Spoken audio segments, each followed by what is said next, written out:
Let's move on to other world news. A fervent admirer of the Chinese president, Hungary's Viktor Orban signed a number of agreements with Xi Jinping during the final day of a European tour aimed at solidifying China's economic footprint in the region. Following talks in Budapest, the Hungarian Prime Minister praised what he described as the continuous, uninterrupted friendship between the two countries since his tenure began back in 2010. He promised that Hungary would continue to host further Chinese investments.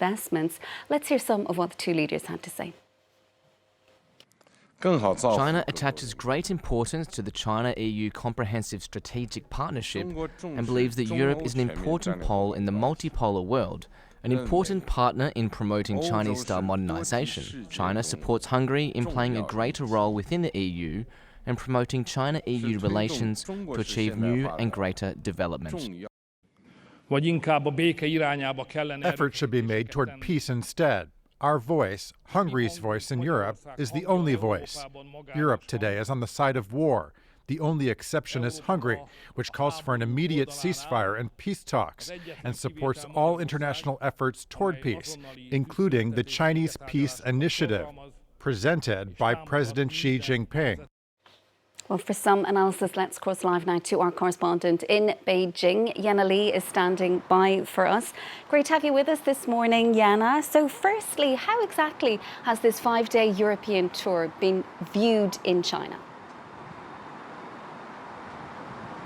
Really quite positively, Sharon, and in a patriotic light as well. On social media, there are these viral videos, for example, of Serbian people complimenting China's rapid development, or people waving the Chinese flag on the streets of Belgrade.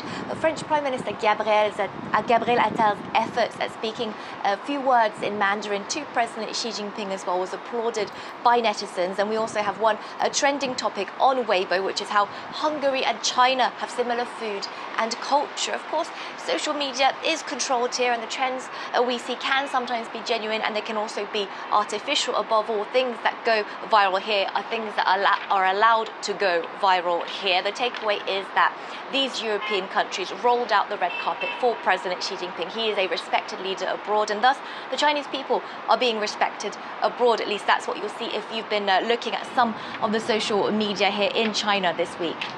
So not surprisingly then, perhaps viewed positively in China. What about Xi's international goals, and has the trip from that point of view been a success for him?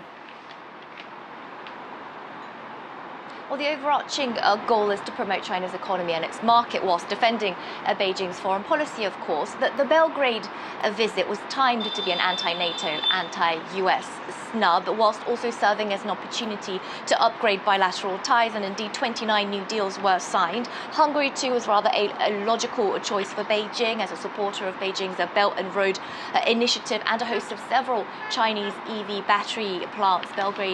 Budapest, is an important friend for Beijing. France has been a little bit more complex, but was probably seen as a necessity for Beijing, as they see Paris as a crucial partner in the EU and a crucial one as a P5 nation on the international scale as well. Leaders Macron and Xi agreed on things that they mostly already agree on, but they did it publicly, and President Xi was treated to a personal, supposedly meaningful moment or two with President Macron. But before I leave you, let me bring up some of the official wording from Beijing for this European trip. China and France have a precious history, unique values, and an important mission. China and Serbia, an ironclad friendship that has grown stronger. And finally, China and Hungary have entered their best period in history.